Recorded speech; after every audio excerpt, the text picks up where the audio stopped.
অন্নপূর্ণা যোজনার টাকা এখনো পাননি? আবেদন বাতিল হয়েছে? এবার সেই সব উপভোক্তাদের জন্য বড় আশ্বাস দিল রাজ্য সরকার।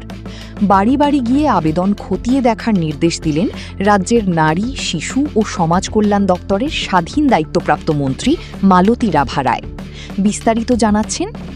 অন্নপূর্ণা যোজনার প্রথম কিস্তির ৩,০০০ টাকা ইতিমধ্যেই রাজ্যের ১ কোটিরও বেশি মহিলার ব্যাংক অ্যাকাউন্টে পৌঁছে গিয়েছে। তবে এখনও বহু আবেদনকারীর অভিযোগ, ফর্ম জমা দেওয়া সত্ত্বেও তাঁদের অ্যাকাউন্টে টাকা আসেনি। এই পরিস্থিতিতে বড় আশ্বাস দিলেন রাজ্যের নারী, শিশু ও সমাজ কল্যাণ দপ্তরের স্বাধীন দায়িত্বপ্রাপ্ত মন্ত্রী তথা মেখলিগঞ্জের বিধায়ক মালতী রাভা রায়।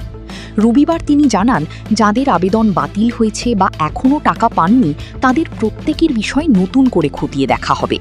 প্রশাসনের প্রতিনিধিরা আবেদনকারীদের বাড়িতে গিয়ে তথ্য যাচাই করবেন।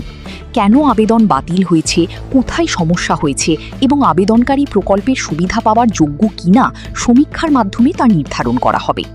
মন্ত্রী স্পষ্ট জানিয়েছেন, যোগ্য কোনো উপভোক্তাকে সরকারি সুবিধা থেকে বঞ্চিত হতে দেওয়া হবে না। উল্লেখ্য, সরকার পরিবর্তনের পর পূর্ববর্তী লক্ষ্মীর ভাণ্ডার প্রকল্পের পরিবর্তে চালু হয়েছে অন্নপূর্ণা যোজনা। গত ১ জুলাই রাজ্যের ১ কোটিরও বেশি মহিলার ব্যাংক অ্যাকাউন্টে ৩,০০০ টাকা করে পাঠানো হয়। তবে কিছু আবেদনকারীর অ্যাকাউন্টে টাকা না পৌঁছানোর অভিযোগ সামনে আসতেই এবার বিশেষ উদ্যোগ নিল রাজ্য সরকার। যাদের আবেদন বাতিল হয়েছে বা এখনও টাকা মেলেনি তাদের বাড়িতে গিয়ে সরেজমিনে তদন্ত করে সমস্যার সমাধানের আশ্বাস দিয়েছে প্রশাসন।